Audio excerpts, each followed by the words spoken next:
Coming up this week on the Markcast. Well, with the finalization of the XFL and USFL merger on the horizon, countless theories have been floated across the internet about what the makeup of the new merged league will entail. But as we approach the date when the paperwork will actually be finalized, what should you expect from the new merged XFL and USFL league? Dust off your old Edard Stark impressions. Merger is coming. Winter is coming. Exciting show this week. Longtime friend of the program, John Lewis of John Lewis Sports on YouTube, stopping by. First time ever, we're running through all of the latest news this week for the XFL USFL merger, latest rumblings, predictions, what do we expect, and what you should expect moving forward. It feels like that the XFL is just going to be absorbed by the USFL. And I hope that there is some way, and I know you don't want to get into hypotheticals or speculation and all that. It's all we got right now. But I hope there is some way for the XFL brand to live on, because it would just be a shame for that to be, three strikes and out. And then lots of CFL stuff to talk about this week as we barrel towards CFL Week 21 and the CFL playoffs. Darrell Davis, longtime friend of the program, stopping back by, getting Darrell's insights into Craig Dickinson's contract not being renewed as the head coach for the Saskatchewan Roughriders. Who would Darrell Davis like to see take over that role? We get Darrell's thoughts on the CFL Team Award nominations, CFL Week 21, and lots more. If the coach can't motivate a team or get them better, then you have to get rid of the coach. They gave him a second chance, which maybe they shouldn't have done, but the way the salary cap works now, you probably keep him around for 1 year to finish off his contract. Craig Dickinson's a great guy. We all love Craig Dickinson, but the players took advantage of him. They didn't play for him. They weren't inspired by him. They didn't believe he could be a head coach. They had to fire the head coach. The fact they made no other changes, I'm fine with that.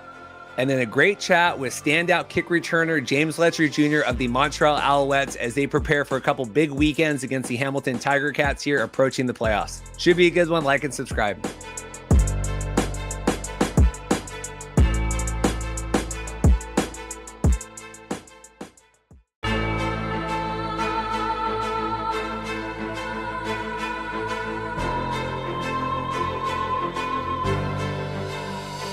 Hey guys, welcome to the Markcast. Reed here. We had lost on the program last week, kind of ill-fated after the conclusion show. Now we have Game of Thrones. Not sure if that's better or worse here, but merger is coming. Winter is coming. You already know the meme. I think next week is going to be the week. Meetings this week going on in the XFL. Players kind of be notified of certain things. So I expect news coming out here soon. Kind of final catch all today. John Lewis, excited to have him on, kind of doing the final rundown. What are we hearing? What are we thinking? What would we prefer? Kind of all the different rumblings going on here.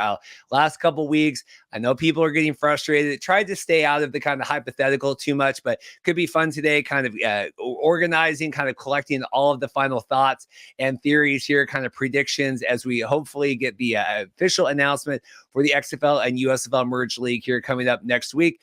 Really appreciate John Lewis, like I said, for coming on. Darrell Davis, as always, for making time, battling through, coffee and illness there. Really appreciate that. Excited to see Darrell here coming up in a couple weeks in Hamilton for the Grey Cup. And then James Letcher Jr., really appreciate that. Really punctual guest. Always appreciate that. Players coming on. Appreciate Francis and everyone over at the Montreal Alouettes for setting that up.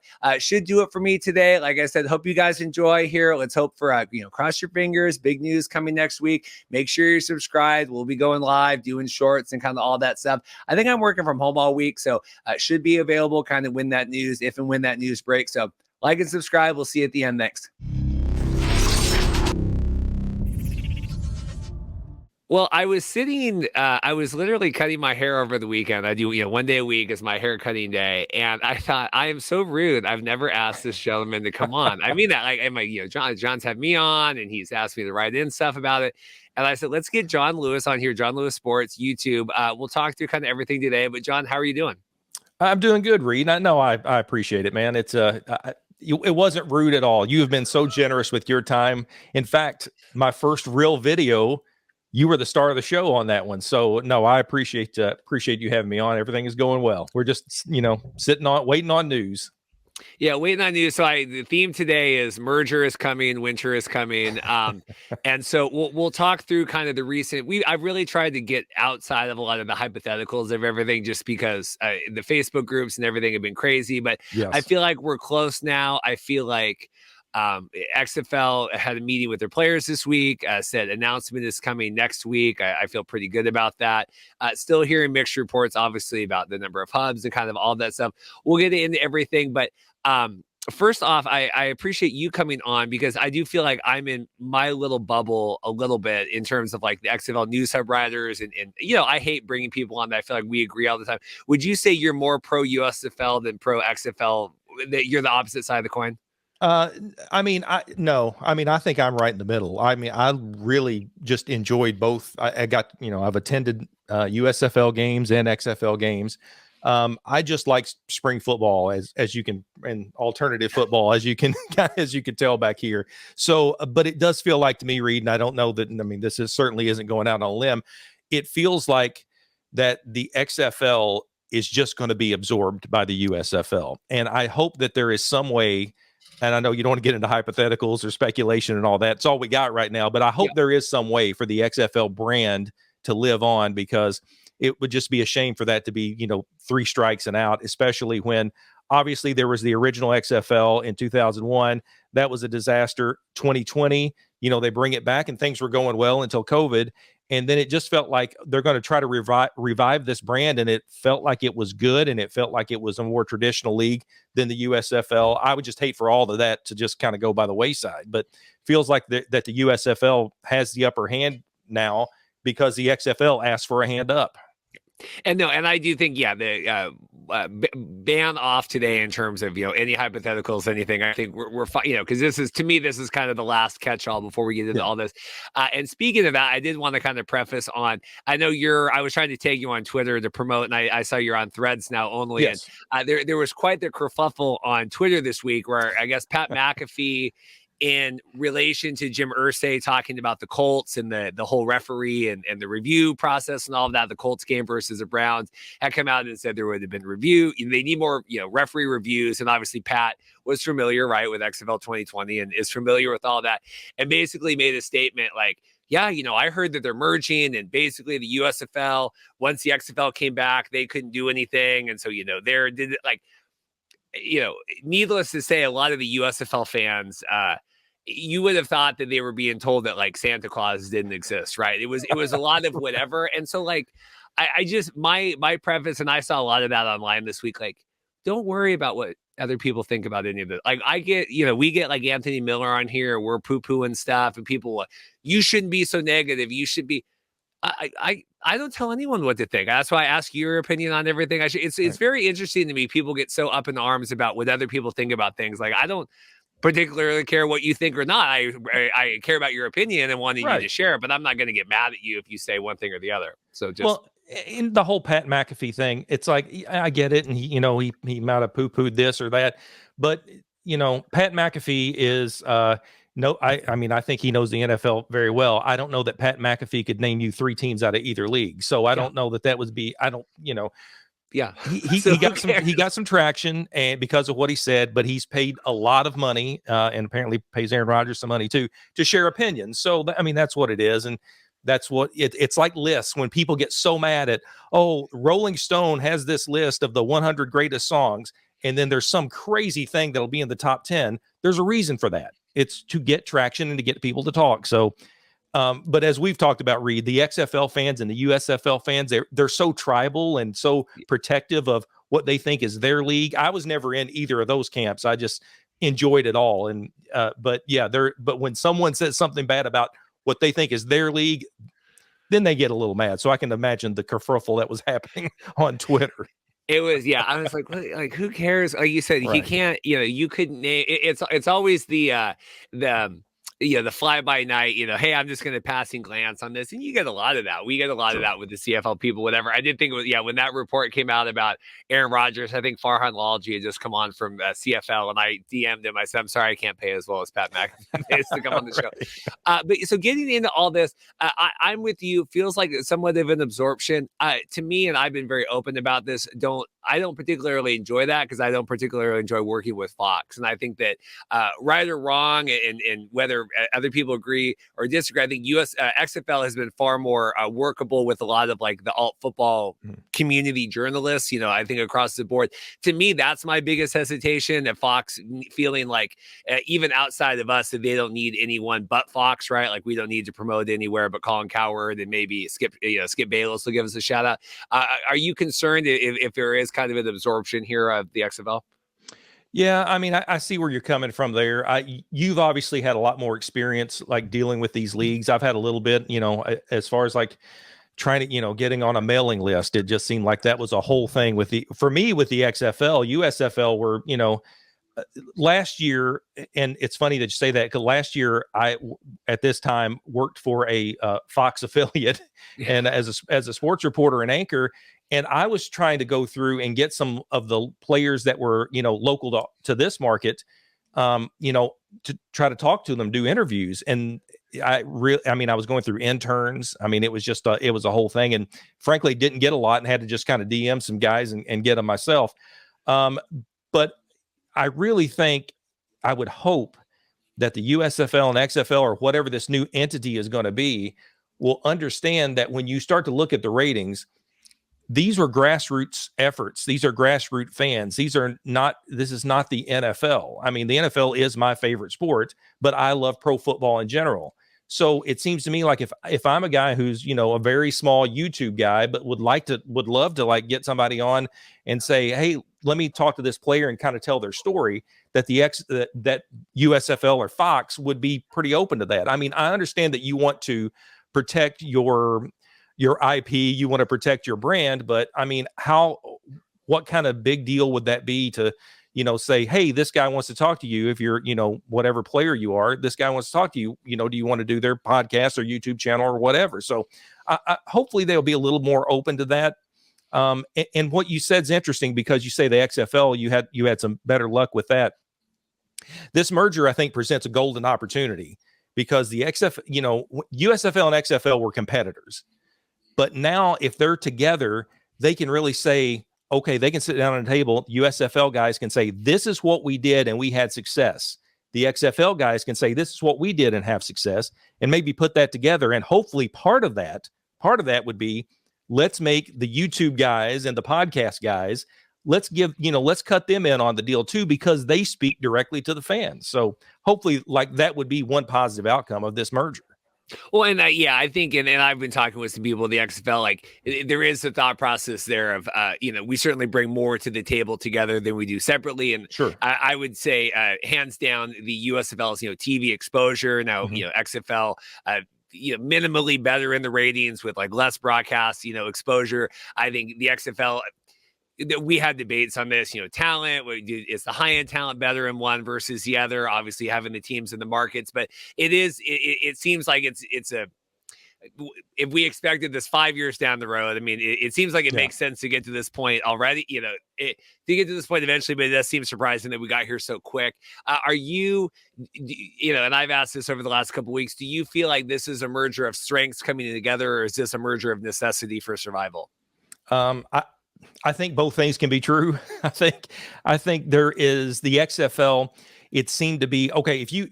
These are two very different leagues, in my opinion. The USFL, and some people don't like this and have kind of disagreed with this, but to me, the USFL, owned by Fox, was kind of the pet project of Eric Shanks, who is a big deal in Fox Sports. It was a TV show. The XFL tried to create something that was a little bit more like a traditional league. I think you can find success somewhere in the middle, and those come together. But the USFL, for instance, if the USFL lost $60 million, that's a rounding error for Fox. $60 million to the XFL and Capital Ventures people, that's a huge loss. And I think they didn't want to try that again. So I think there's a little bit of truth in both of those things. There are strengths to both leagues. I think it was a little bit of different ideals of how they wanted to build these things up. It sounds like they still want to do the franchise thing and put these teams in their cities. And I think that would be maybe more doable with Fox as more of a backer, because again, they can lose $60 million and nobody bats an eye, when the XFL, with a capital group who's goal is to make money, loses $60 million or whatever that figure might actually be. It's a different story. So I think there's success that can come out of here. But I'm like you, Reed. I thought that this was going to be in maybe 2026, 27, not 2023, 24.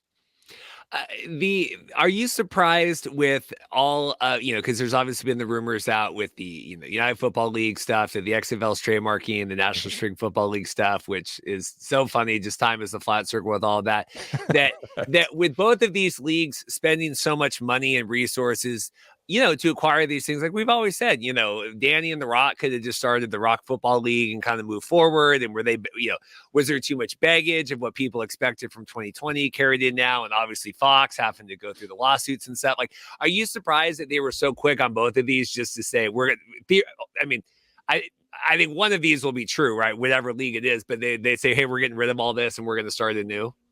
Yeah. I mean, especially this quickly. Yeah. I just thought, it felt like when you listen to The Rock and you listen to Danny Garcia and the way that they talked about this was a long-term play, this wasn't to come in and just, try something, and it was financed. I was extremely optimistic. And listen, I'm an old guy. It's always cautious optimism when you're talking about alternative pro football from 2001, but you go back before that and a lot of people know the history. But it was interesting that when they started to snap up some of these names.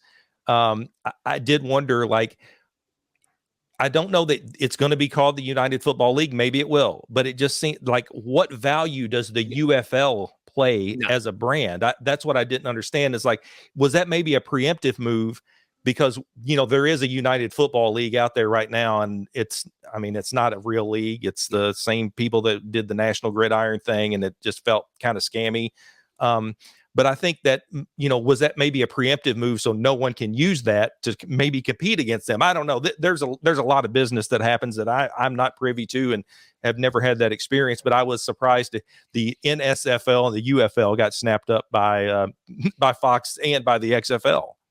No, and I would hope it would still be called the USFL. I just acquired the USFL podcast domain, and I think but to me, if you're spending, we're so cost cutting on all of this, and even as conservative as the USFL was, the XFL spending so much more money doing the travel and doing trying to get the people in and the stadium leases and all that stuff, like that you would spend any amount of money at all on something like legal fees or any of this stuff just to be, okay, well, we're moving on here. It just does seem weird to me in terms of that. And, there's no, like you said, there's no brand recognition for any of this other stuff. Like I would, even if you would have called it the USXFL or whatever, I think there's more brand then. Okay, it's a comment. Then like, okay, this is a new league now. We're combining. To me, it always feels weird, but I'm kind of open to any of that stuff. Yeah. You've got to find the right brand. And I hope that there's more talk, and I'm sure there are, because again, Fox is involved, and Fox knows marketing and they know sports marketing. So I hope that there's a little bit more talk on what can we brand this. I love the USFL brand. Do you remember when even that came about? Like, I was working at a Fox affiliate and had no idea that this was happening. Then all of a sudden on our Fox Sports wire that was internal, it said USFL is coming back, and they sent all this old video and they had the promo announcement. This came out of nowhere. And I thought to myself, this is really cool, but what does the USFL brand really mean to maybe the demos that Fox is going to try to reach?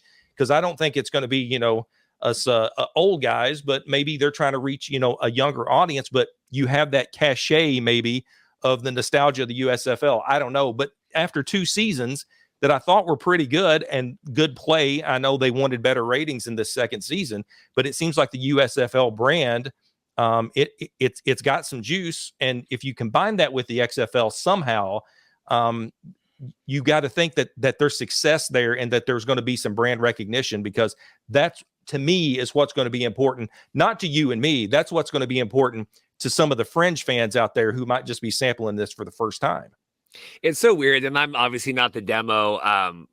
Honestly, for any of these, like, people are saying like, oh, Reed is going to be so poo-pooed if there's no Seattle team. Like, I don't really care. I mean, like the USFL thing has never done a lot. I have no nostalgia for the Stallions or the Breakers or any of that stuff. I mean, that was kind of before my time.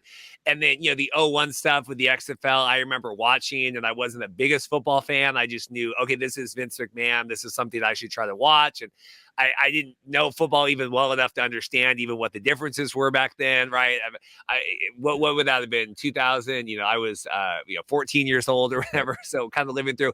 And then even this 2020 version, like, I think the people are a lot more firm with the Battlehawks and maybe the Defenders. I don't think that the Dragons has ever been that strong of a brand. So I'm just curious.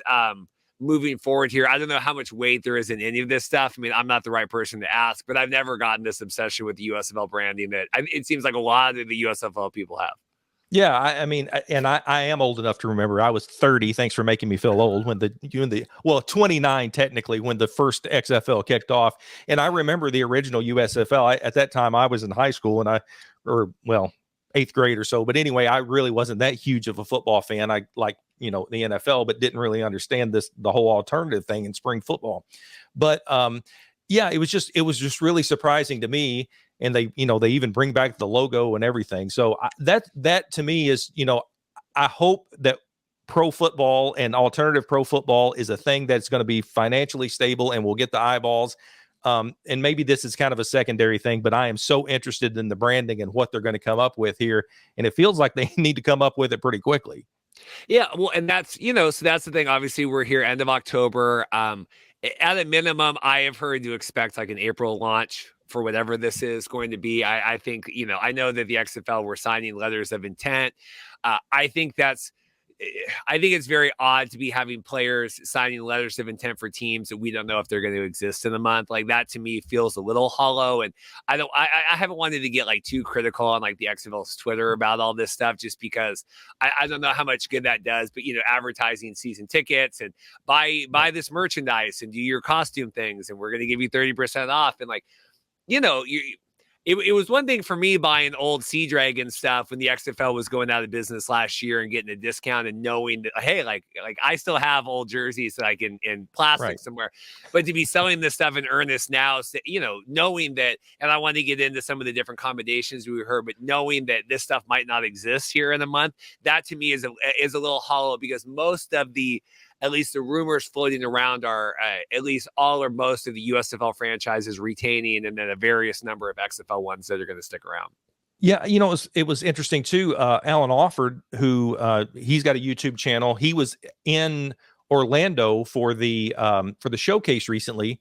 I heard an interview with him recently where he said, and this was after the showcase, so he didn't say who told him, but he was boots on the ground there, and he said what he had heard, or kind of, the rumor that was floating around there, because he said a lot of the officials pretty much said, we can't talk about it, but that the XFL would lose 3 teams and the USFL would lose 3 teams. So maybe they have come to some kind of compromise. It would be a 10-team league. You can kind of see where the XFL would come from, because Las Vegas, that's easy to pitch. Seattle, one of the Houston teams.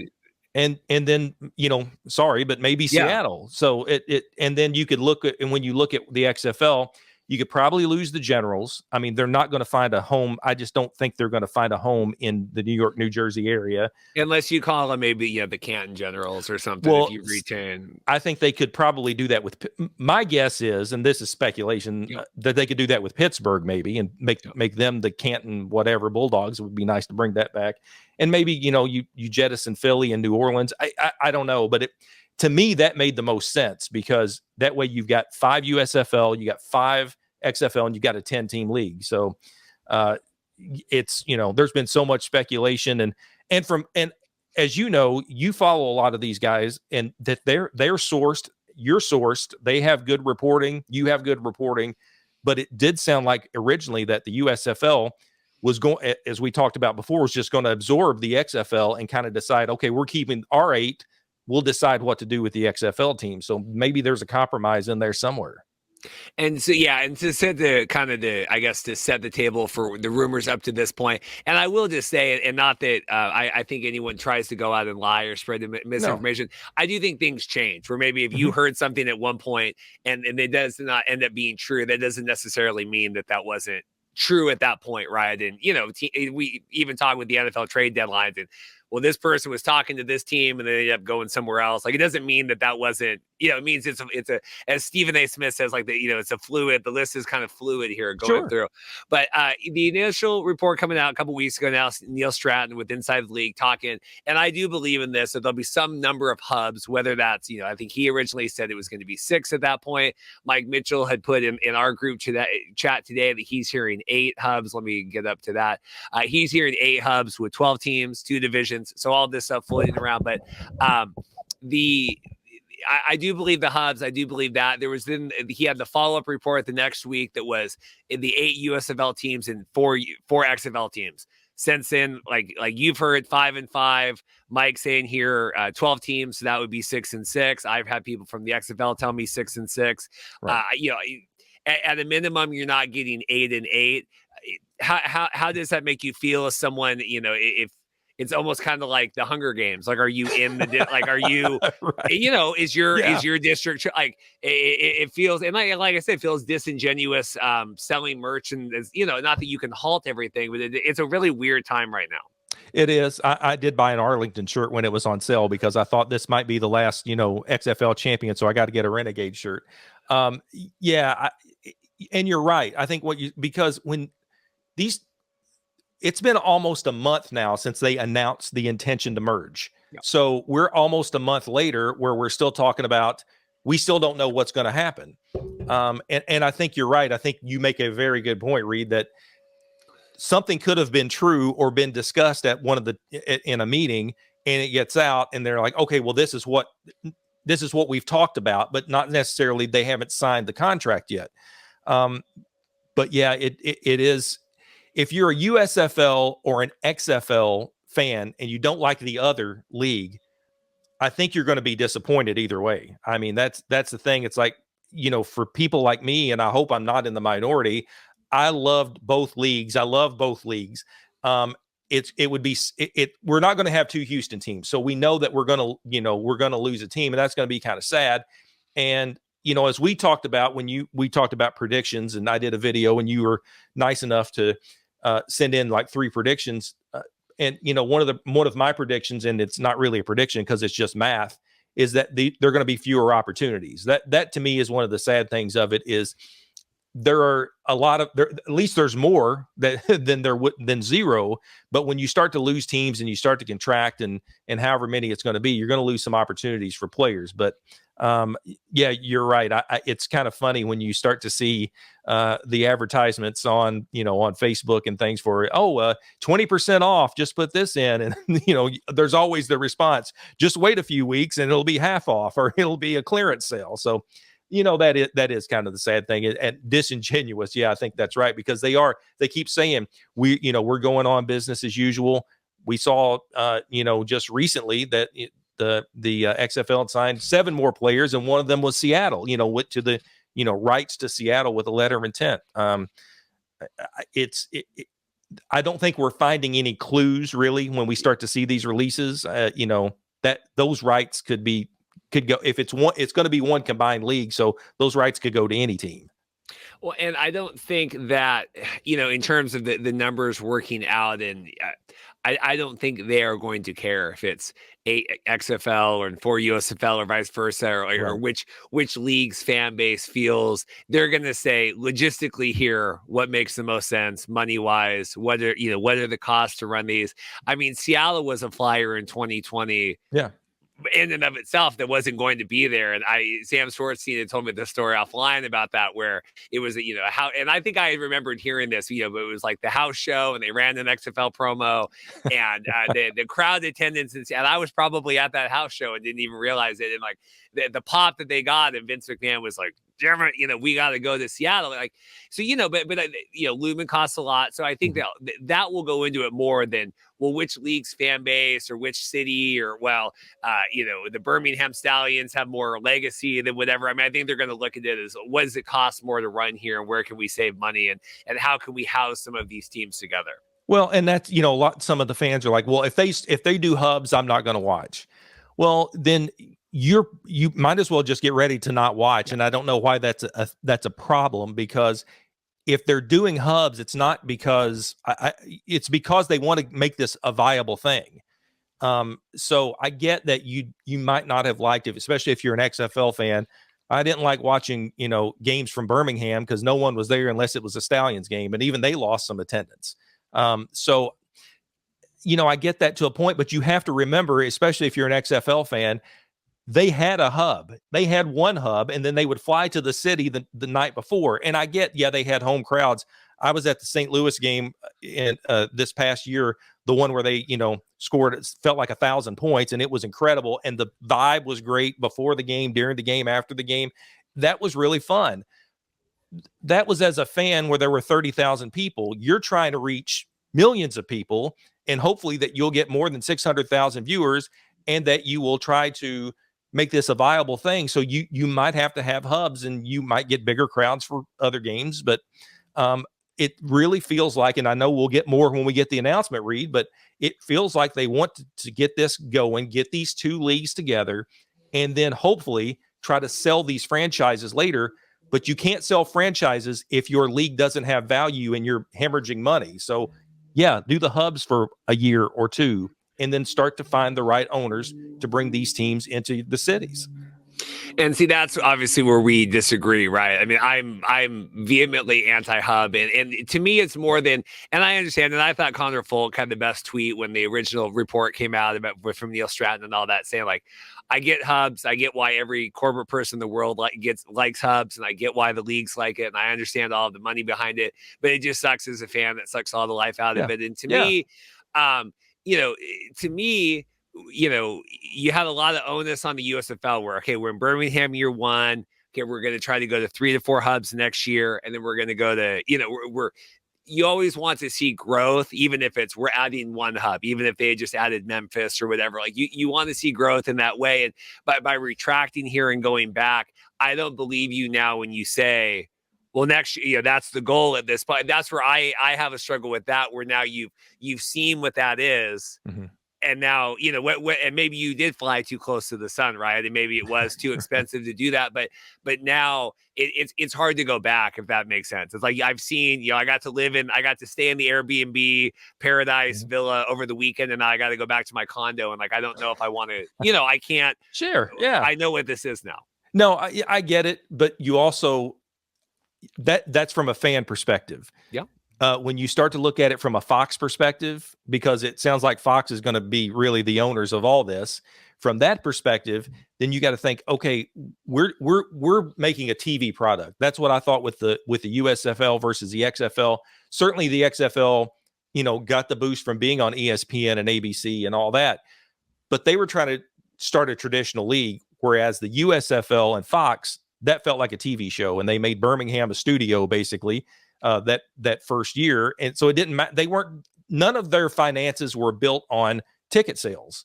It was kind of built on advertising and ratings. So now that it sounds like Fox is going to be, they're going to own this thing, you're probably going to get hubs, and that's from a business perspective. And hopefully we can convert people like you, Reed, and say, this is temporary. We'll try to get these into, you're going to just have to live in a condo for a little bit, but eventually this is going to turn into, if all goes well, this will be the beach vacation in a few years.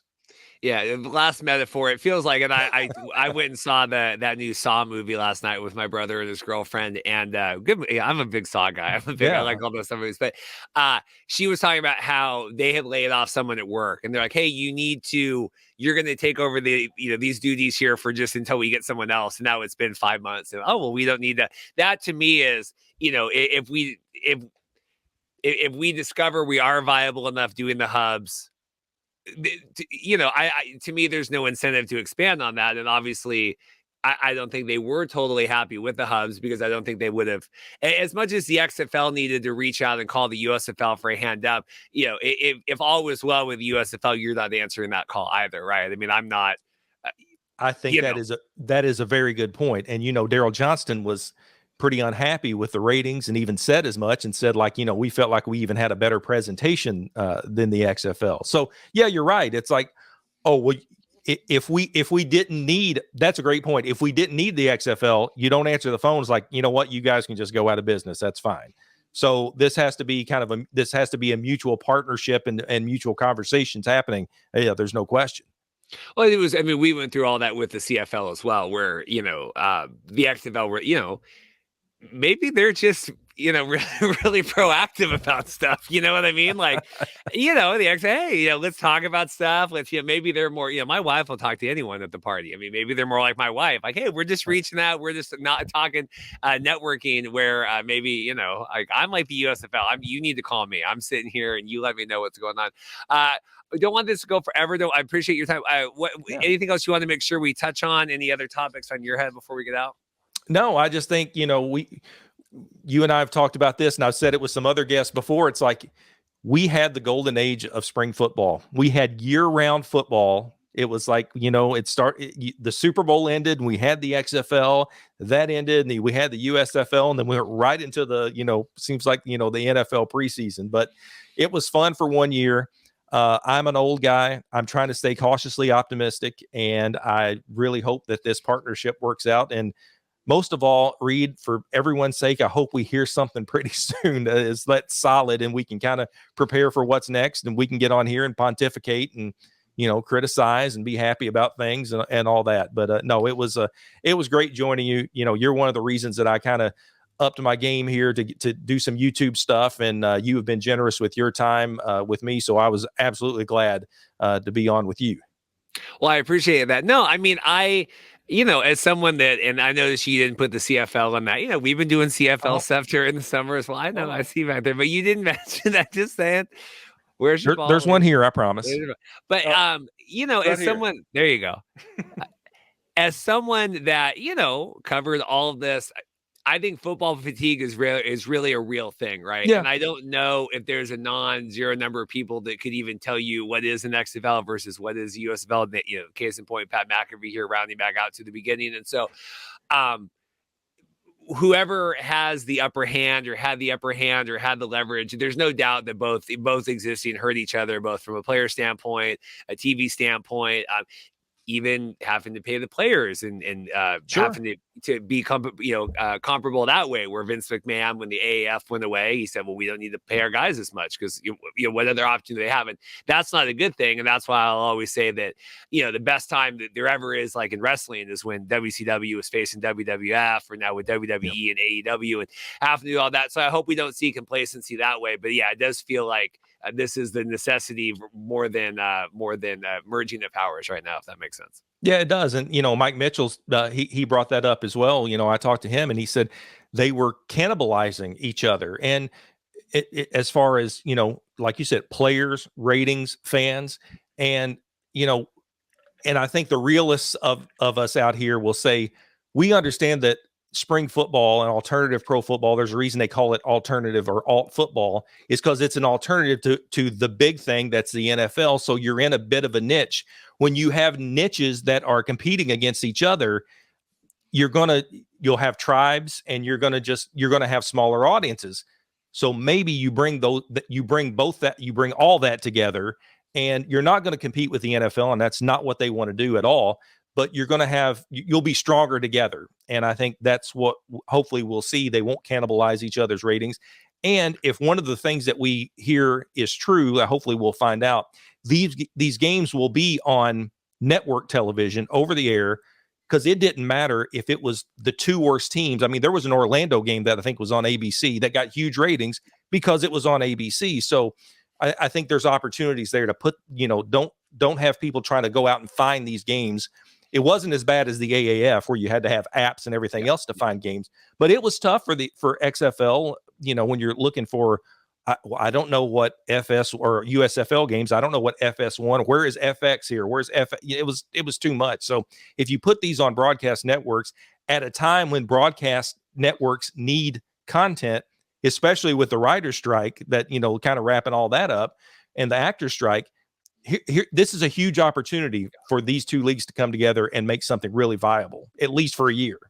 Yeah, I just hope that my last thought. I just hope that, I think you said at the beginning that we still retain some sort of this XFL-ness to it, because I'm not alone in saying, some of the sterileness of some of the USFL broadcast was a little challenging. And even if I didn't agree with that, was it Ian Fitzsimmons or whatever screaming on the sidelines at Cashman Field, like I won my over bet. Like right. It felt like there was more. So I hope that there's a mix. I'm not a homer for any necessary brand, more just the mentality of that, where maybe if I don't always agree with the personality of the XFL, I still felt like they had the personality, where the USFL, it's NFL light. Yeah. And we're, and that it is what it is, then that's fine. But it does feel like it's a step down of what the NFL is versus this is something that we're trying to make it be its own thing.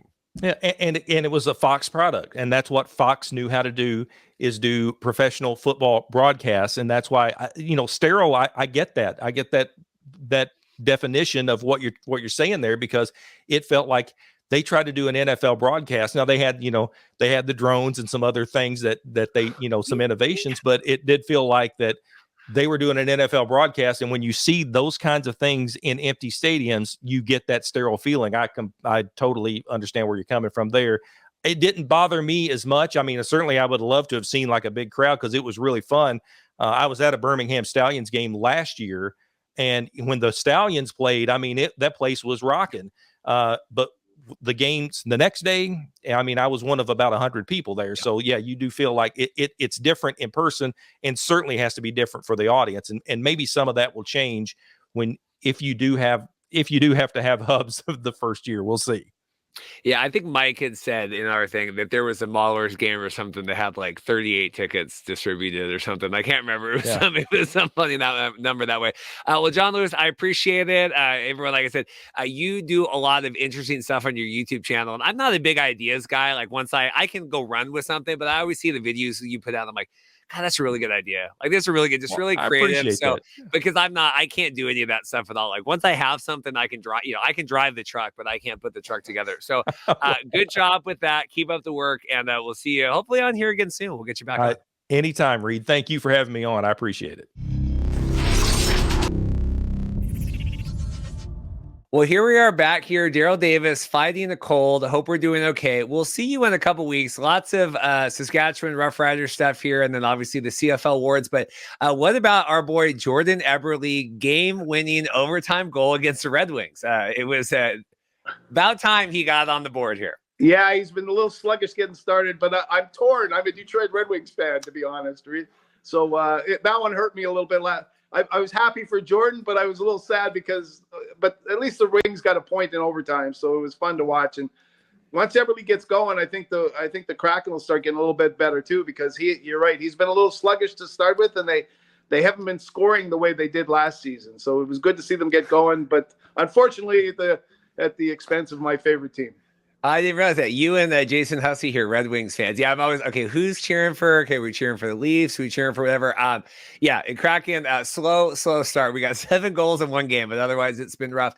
So we had Jamie Nye on the podcast last week, right? Green Zone, and he's saying, Riders, they're going to, whether they get the playoffs or not, they're not. Craig Dickinson is not long for this world, and kind of everything else there.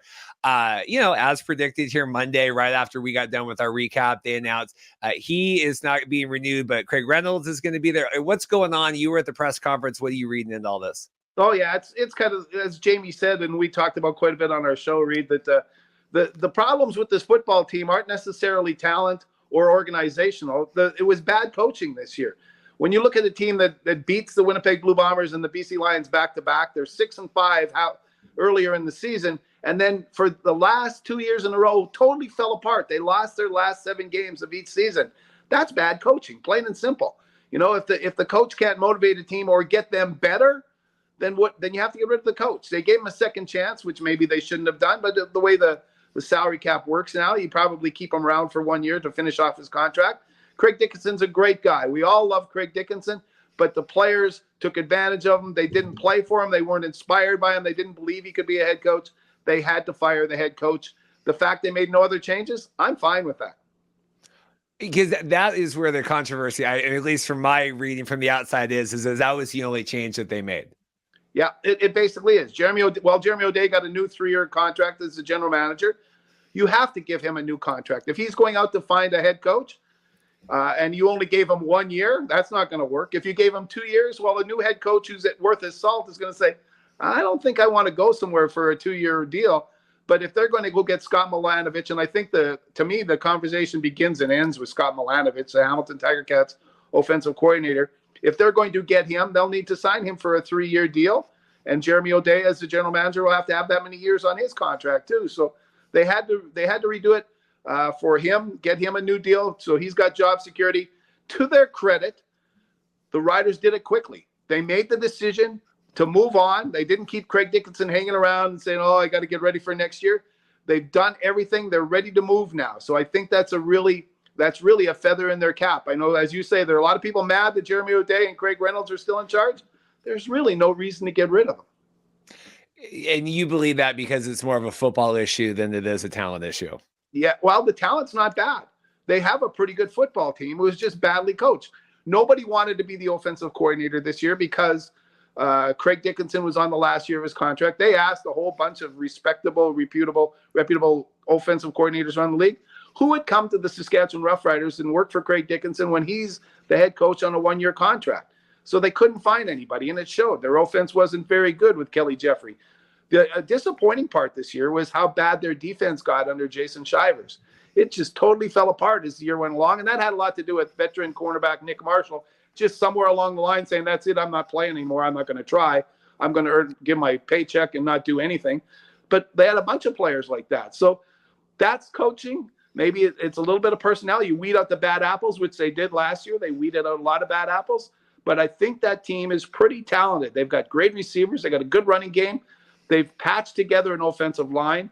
I'm excited to see what happens to Jake Dolegala. I think they're going to, at quarterback, I think they're going to eventually dump their veteran who got Trevor Harris, who got hurt. You know, he's 37, 38 years old, getting $500,000 a year after coming off a season with 5 broken parts in his knee. So they're going to have to make those changes. But the talent's not bad, and Jeremy O'Day put the talent in place. People are arguing with me. They're telling me I'm a shill for the Rough Riders now. I've never been called that in 40 years, which is really kind of fun these days, Reed. But those are my thoughts on where the football team sits. In terms of, I watched that last game, the Toronto, right, coming in, and it looked like they had a shot there. Not a lot of people there, right, for the last game of the season in playoff contention. And, I have my own gripes about the Calgary Stampeders of beating BC, their pants. I maybe get your thoughts on that too. But state of, Jamie said it's really bad. State of kind of the CFL franchise, the Rough Riders right now.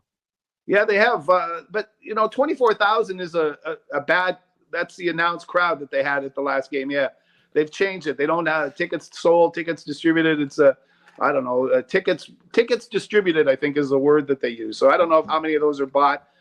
But according to us, according to Jamie Nye, that's the smallest regular season crowd they've had in 17 years. So the fans are making a statement. They're staying away. And that's how they speak around here. They speak with their wallets. It's a community-owned team. So they like to tell you, we're not buying tickets. We're not buying merchandise. We're mad at the football team. They've stayed away from it because they're angry. But it doesn't last very long. Eventually, if they hire a Scott Milanovich, that re-inspires everybody. They get back on the bandwagon. Every year, there are fewer tickets sold. Winnipeg's a bit of an anomaly. They're going the other direction. They're selling the place out all the time. Saskatchewan, once they start winning again, will sell this place out, no matter how mad people are. Follow-up questions here for the coaching stuff. So Craig Dickinson, what's next for him? I mean, we saw last year, right? And Jason Moss, right, go to the Alouettes. And is he taking a year off, or what do you see next for him? Well, somebody might hire him, right? He's not beholden to the Rough Riders. His contract expires in the off season. So they're not paying him to do anything, to not coach. So somebody will knock on his door, I'm thinking, and say, hey, we could use you as a special teams coach. He's a great special teams coach. He's a great person to have on a team. He's just not capable of being a head coach. He couldn't motivate those guys. So sometimes there are guys throughout the league. Richie Hall in Winnipeg, defensive coordinator, great assistant coach, didn't have any success as a head coach. The league is littered with guys like that, right? So I think Craig Dickinson could get another chance. Will he come back here? I don't think that, because it's always funny when you see, like, you see Mike Benavides in BC, right? A former head coach is now their special teams coordinator.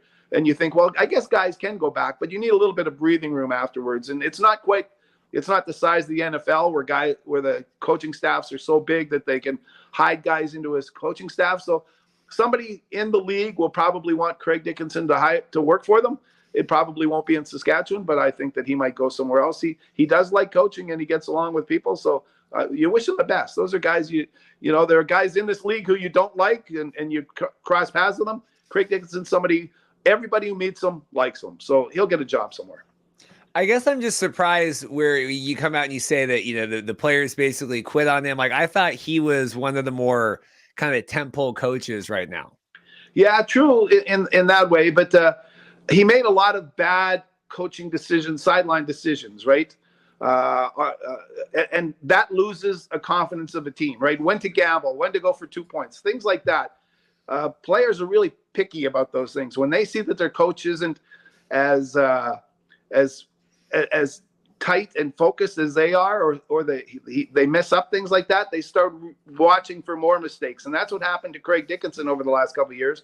He was making silly mistakes, and none of them ever worked.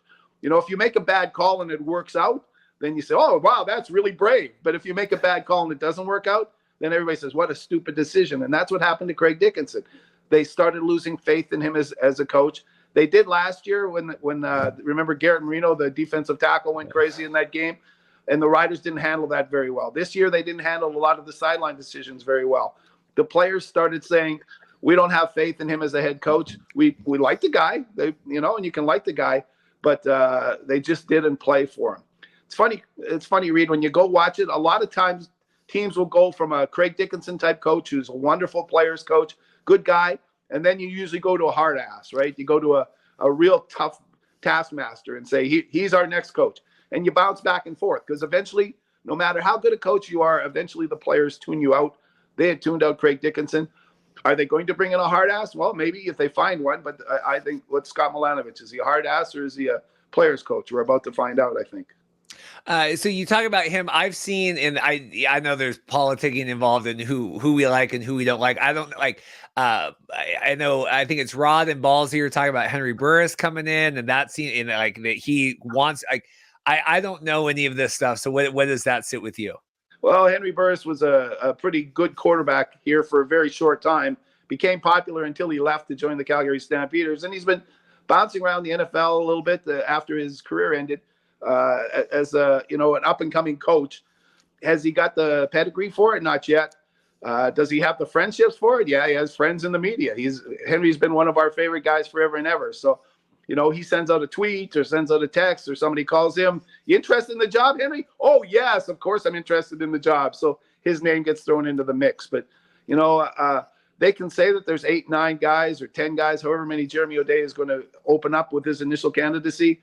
I can't see them going much further than the one name I've mentioned. And you think that would be a good fit? Do you think that Rider Nation would be acceptable with that, or would they want? Because I guess to me, Henry Burris seems like the sexier name, if that makes sense. Where Henry Burris? I'm sorry, Henry Burris seems like the sexier name. Does that? I mean, it seems like, at least from my Twitter. Yeah, Kerry Joseph, former quarterbacks with the Roughriders, but Milanovich can sell. He's been a successful CFL coach, and he's gone down to the NFL to try his hand down there. He's done a really good job wherever he's been. It didn't work. Edmonton, he took over in 2020 and disappeared because of the pandemic season. And he didn't even have to coach in Edmonton. So he's bopped around a little bit, but I think he's the type of coach who has experience. He's talented. He knows how to develop quarterbacks, which helps them with Jake Dolegala. And I think he's the type of guy who the fan base here would be enthusiastic about. In terms of the work that he's done with the Ticats this season, what do you make of kind of, I guess, his resume, at least recently? Yeah, when he took over for Tommy Condell, that team got a lot better, didn't it? They were playing with Taylor Powell, who became a pretty good quarterback, and I think he has a future in the Canadian Football League. What they've been doing back and forth with their two quarterbacks now, though, and putting Bo Levi Mitchell in back as the starter, I guess they have faith in him as the veteran. I thought it might blow up in their faces, but they seem to know what's going on. The team is a lot better now. I think Orlando Steinauer, the head coach, is concentrating a lot more on coaching, being there for his players, and relying on Scott Milanovich to run the offense. Tommy Condell just, it happens. Guys tune you out. He'd been there a long time, and it wasn't working, so you need to find something. And that's still my complaint with the Roughriders. If Jeremy O'Day needed something to say, if you wanted to criticize Jeremy O'Day late in that season this year, when the Roughriders were on that 7-game losing streak, that's when he should have stepped in and just brought in somebody to run that team for a couple of games, because you could see they weren't responding to Craig Dickinson. Jeremy O'Day has to. Hopefully he's learned that, but he has to step in sometimes and take charge. In terms of bigger picture here with the playoffs coming up, I was very upset kind of about BC and the whole Calgary thing and all of that, and even giving them an opportunity, and then Saskatchewan, all that stuff. What do you make of that game here coming up? Because I have warning signs both with Calgary and then obviously going into Winnipeg for BC. You're worried about your BC Lions? I am. I'm worried about America's CFL team. Yes. I think the Lions are okay. I've never been a huge Vernon Adams fan. He's too mercurial, up and down. He can, and his confidence level is so fragile sometimes. He goes from this, I'm in charge, I'm the best leader ever, to, oh, geez, 6 interceptions, I'm never going to play again. And I think that reflects on the Lions. If they get a good game out of him and he's rolling along and he's not trying to get to 5,000 yards passing or something, and doesn't forget the basics that he's being taught by Jordan McSimic, a very good offensive coordinator, then they've got a chance. That defense is really well put together. I think that the Lions, there's no way the Lions should lose to the Stampeders. They did in that game, that regular season game. They are not going to in the playoffs.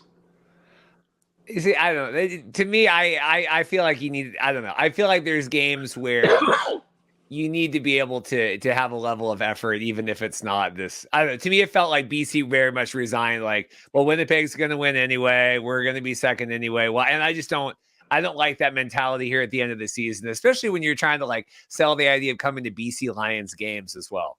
Well, true enough, but you know what? The bye isn't such a great thing in the CFL. Well, look it over the past decades, and sometimes that bye team just is cold. The team that wins the semifinal is usually the hot one. The fact that the BC Lions had a home game already, that maybe you can play possum a little bit with the Calgary Stampeders. That's who you're going to play.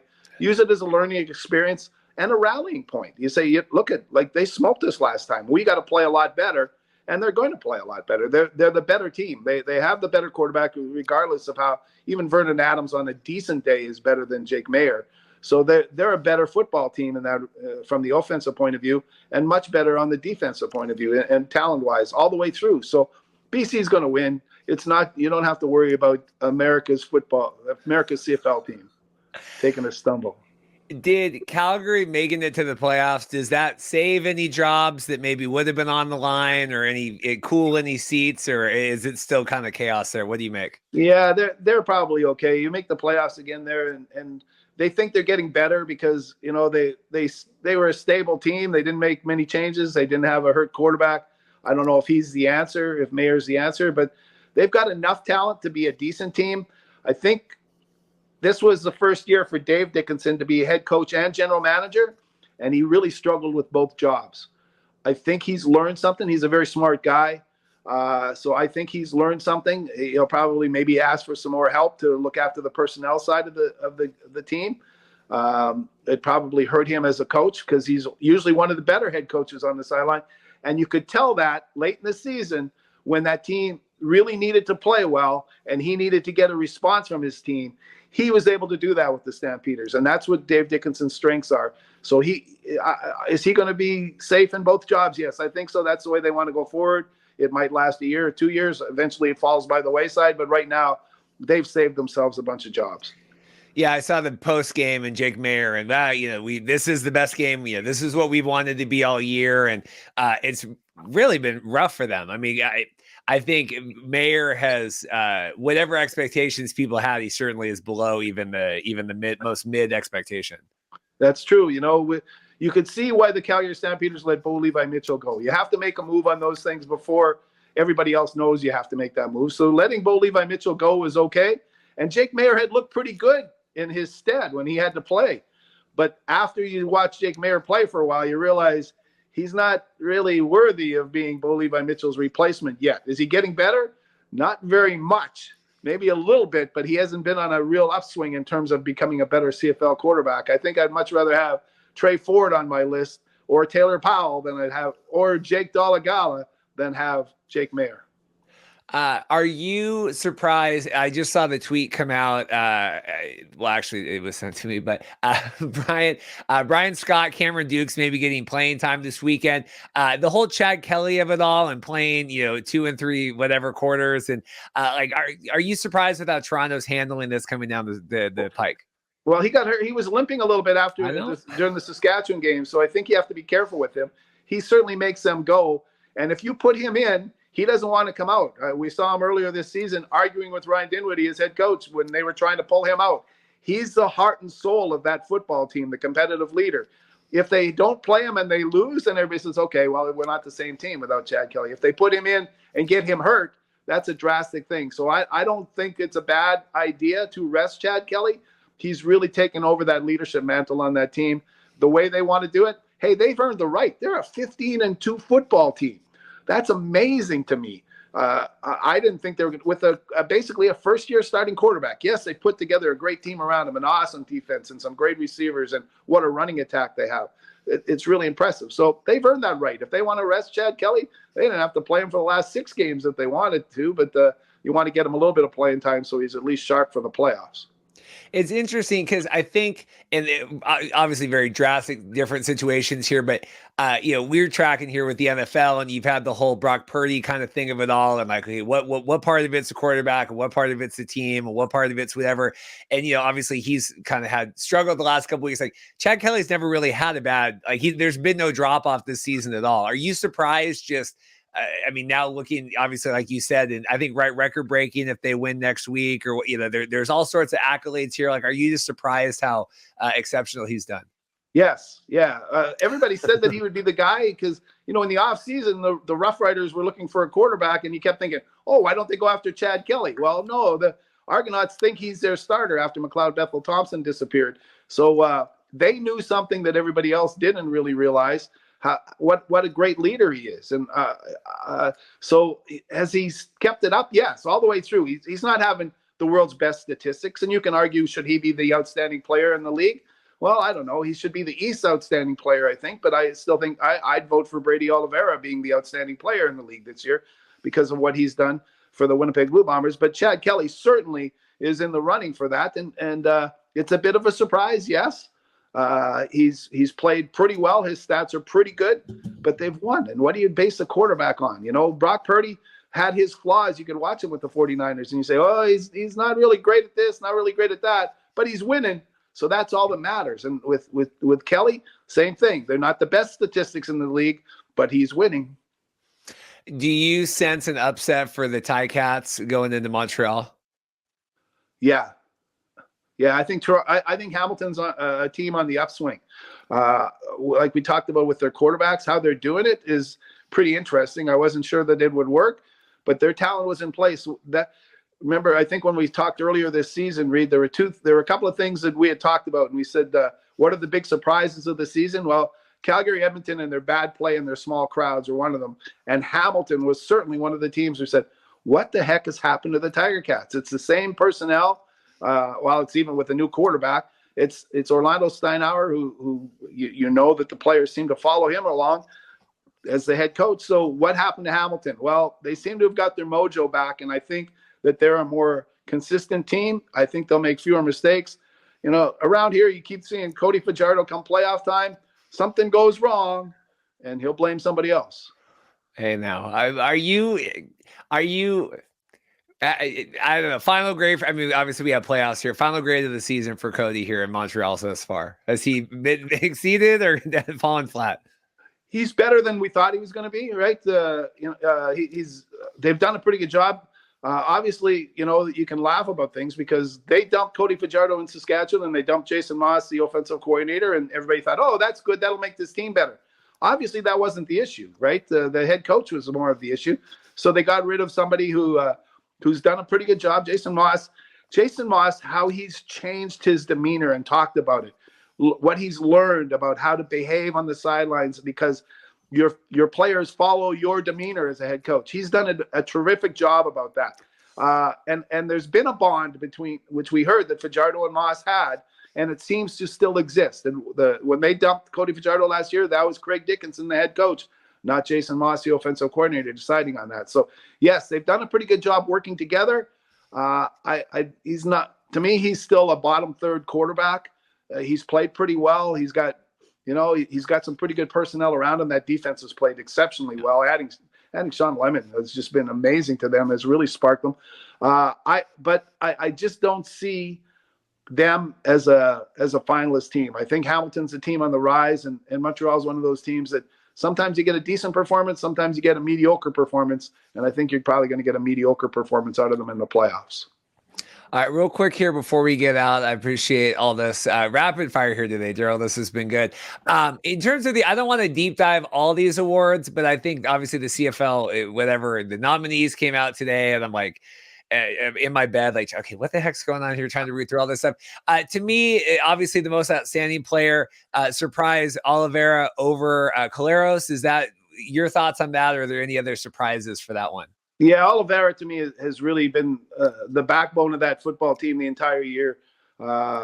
You kept wondering how are they going to survive when Andrew Harris disappeared, and I know it's been a couple of years. Oliveira just keeps getting better and better. Yes, Collaros has won it 2 years in a row. His stats this year aren't as good as the stats he had before. They're still a pretty good team. They've had a couple of dips, but Brady Oliveira shows up every single game whenever they need him. He's fast. He's strong. He doesn't seem to make bad plays. That's who I'd vote for as the outstanding player. Even against Chad Kelly in the East, I think Brady Oliveira wins that race. How far out do you think Brendan Adams is at this point from contention on that? From winning? If he has those bad games, which is what Collaros had a couple games that were only mediocre, and I think that's what hurt him. Could Vernon Adams win it? Yeah, he probably would have gotten some votes this year, or he's probably still going to get some votes. But I think if you watch who means the most to their team, well, you can say Vernon Adams, yes, but they've also gotten some performances out of Dane Evans stepping in on occasion. So as I said, I'm not the biggest Vernon Adams fan. So I think that he's a bit of a long shot to win the West. Interesting, because and obviously Brady not a unanimous decision here, in terms of kind of the voting on that. The other one, the outstanding Canadian, I saw a lot of kerfuffle about Matthew Betts not being unanimous for BC. We had talked offline, but thoughts on that and in terms of him and any of the other outstanding Canadians? Well, the outstanding Canadian, once again, Brady Oliveira. If you're going to be the outstanding player in the league and you're Canadian, you probably win both awards, right? That's the way didn't Andrew Harris do that a couple of years ago, I believe? So it's rare for it to happen. Canadians don't win the Outstanding Player Award very often, but I think he will this year. Matthew Betts certainly worthy of consideration, and I know that people are saying, how could he not be the unanimous choice in BC for the outstanding defensive player after all the sacks Matthew Betts had? I read, was it J.C. Abbott, I think it was, from 3 Down Nation, who said he voted for Gary Peters, the corner, who is the best corner in the league and did not allow a touchdown all season. So he's got a valid point. That's who he did his studying and his research. And, the defensive end is also usually a more glitzier position than a cornerback. So Betts' stats are kind of eye-opening. But to say he voted for Peters, you can't fault a guy for doing his homework and believing otherwise. Any other standouts here? I know obviously a couple weeks here to go for all this, but anything else stand out from the CFL awards? Not huge ones, no. It's always tough to judge linemen. When I'm voting, I go talk to other defensive linemen around the league who they have trouble playing against. I talk to coaches, so it's always tough to get a real feel for it. and our voting panel expands a little bit now, so it's tougher to get a read on how people are voting. So usually you know who the team reps are going to be because it's a small group. There's four voters in each center and the head coach, but now it starts expanding onto the national stage. So I don't know how they're going with it. It's part of the fun of the debate, right? It's like, who goes in the Hall of Fame? Who makes the All-Star team? Who are the outstanding players? I love the debate. It's part of the fun of this, and agree or disagree, whatever you want, just be talking about it. That's great. Well, Darrell, I appreciate it working through, like we said, illness here coming on. We'll see you here in a couple weeks, getting all our stuff finalized for our show location, all that stuff. So it should be fun, but I got our hotel booked and everything else. So looking forward to seeing everybody here coming up here less than a month. It's almost there. It's getting close, isn't it, Reed? Good to talk to you, and I'll see you in Hamilton. Have a good trip. Thanks, man. All right. Take care, buddy. Well, this man has had an exciting last couple weeks. Big saw, a kick return here, touchdown, everything else. James Letcher Jr., how are you doing, sir? I'm good. I'm great. I can't be better. Can't complain about anything going on right now. That's good. The Alouettes are hot, 10-7 here. This weekend's kind of weird, obviously, and then we got the playoffs. How's the season going for you? How are you feeling? Me personally, I'm great. I'm 4 games in, about to be 4 games in. I feel like as far as special teams, we're getting our chemistry down from switching to a new returner. So I can't be any better right now. I'm just waiting to get to the playoffs. Hey, how's it feel kind of getting that opportunity? I was trying to kind of do the math. It's where the CFL website doesn't have accurate stats. It's challenge. I'm like, okay, when was he signed? What's going on? So obviously you're moved up here, getting in kind of a spotlight position here at the end of the year. What's it like getting that opportunity? It's a blessing, honestly. Coming up here, I was just excited to be a part of a team. I wasn't really worried about playing as much as far as being on the active roster. I was just happy to be on the team, coming out of college. I didn't know where I was going to be, what I was going to do. So as far as being on the team practice roster wise, I was very excited, just staying patient and, waiting for my time. And whenever the time come or whenever it came, I did what I was supposed to do. So I really can't complain. What's it take to keep yourself mentally and physically ready for that? Because, when you never know when that opportunity is going to arise, right? A good support system. I think that's one of the biggest things. Talking to my family every day, them just telling me to just make sure I'm studying the plays because the time's coming. Stay working hard. My friends, Shedler and Sneed, I'm talking to him every day. We're all rookies, so we're all studying the plays at the same time and figuring out our certain positions, so whenever our time comes, we make the most of it. So being patient was really the biggest thing for me. What's it been? It's been a good season for you guys. I think there was a little bit of uncertainty coming into the year, just with changes and everything. We've interviewed a lot of the different guys, and we've had Cody and everyone else on. Like, how do you view kind of the locker room mentality right now? We're laser focused right now. Our mentality is we're the best team in the league, regardless of our record. We're hitting our stride. We're getting hot at the right time. Coming into playoffs, you gotta be playing as good as you can, and I feel like we're doing that. So I think we're locked in. I think we're having great practices. We've practiced great all year, but we're having, I think, our best practices at the end of the year when it matters the most. So we're locked in. We're laser focused, and we're ready to go all the way. Getting to host, one of the playoff games. What's it like playing in Montreal in front of the crowd there? It's amazing. Honestly, the horns, I talk to my dad all the time, and they're blasting the horns every play, regardless of if offense, defense, or special teams. They're blasting the horns. So I know they're going to show out, regardless if we had a winning or a losing record. They're very loyal fans. I'm so happy to be playing for them because I know what they do. Regardless if it's sunny out, if it's raining or snowing, I know they'll be out there. So I'm excited to play in front of them for sure. We're a famously anti-horn podcast, so good. Yeah. we'll have to agree to disagree on that. Watching it on TV. I read a lot about you. You kind of, before hopping on here, and undersized, kind of working through, and it just seems like, chip on your shoulder, I guess, whatever kind of cliche you want to use. But what is your mentality here coming in? Like you said, getting to work your way up here, getting into a position of prominence. What do you kind of internalize about all that?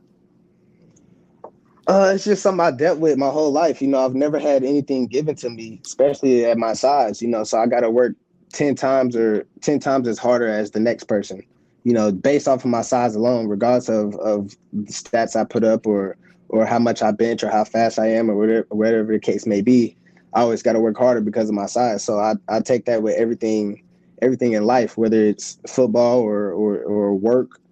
Outside of football or anything like that, I gotta work harder because I know at any given moment they could find somebody 3 inches taller than me and pick him over me. So I try to put my foot down in the place I'm at and make sure I'm noticed enough so for them to want to keep me.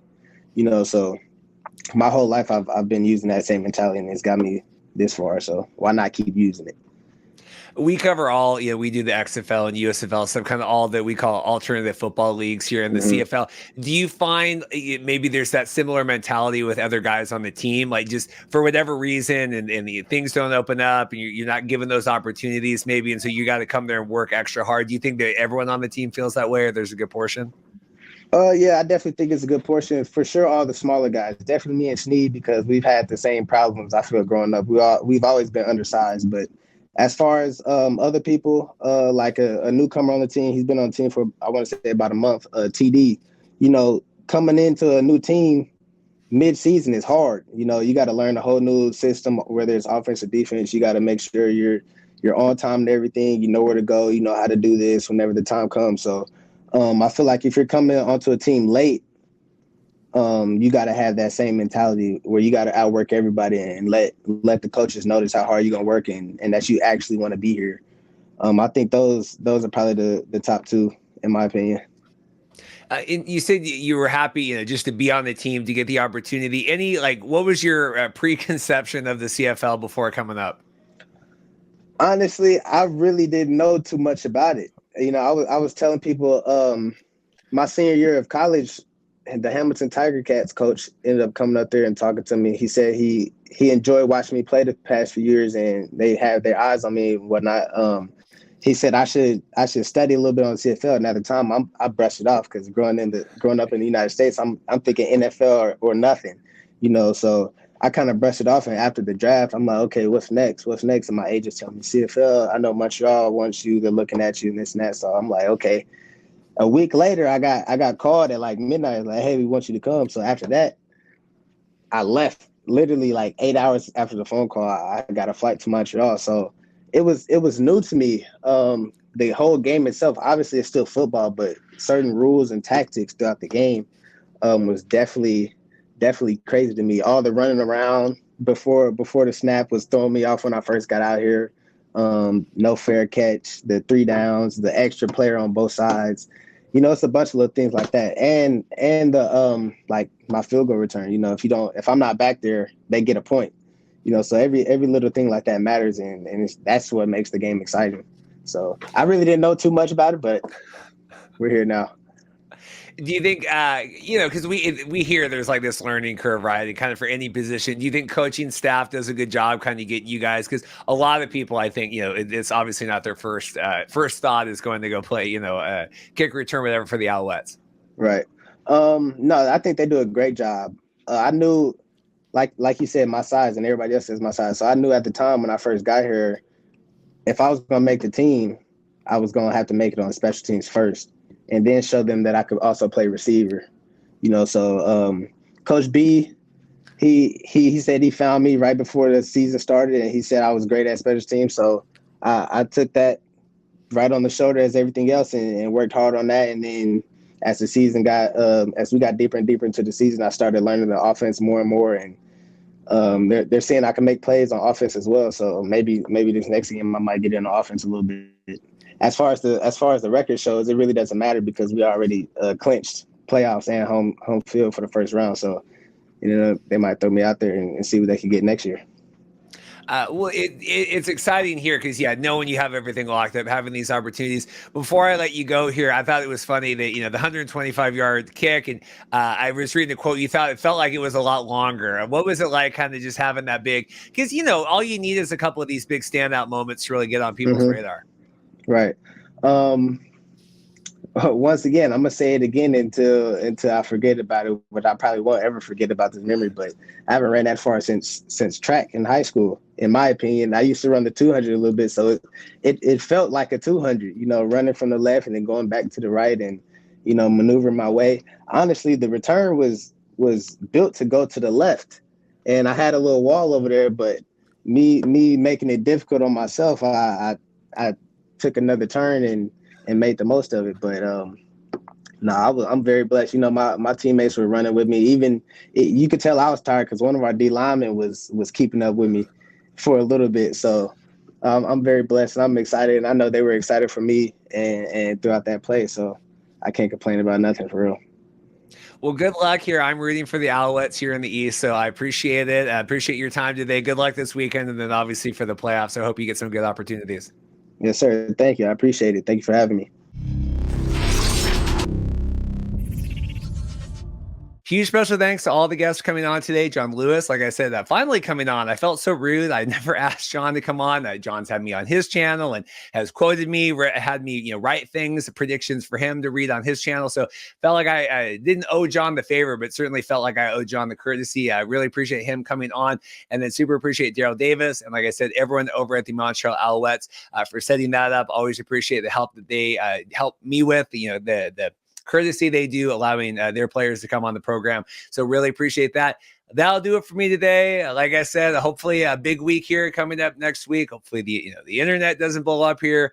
National Spring Football League, United Football League, kind of whatever we end up with, hearing lots of different things. Still more messages here, from Mike Mitchell in our group chat. Kind of as I record this, lots of speculation out there. Should be excited to kind of finally get everything put to bed, and we can focus on what is or what isn't going to be moving into 2024. So like and subscribe. We'll see you next time. Thanks.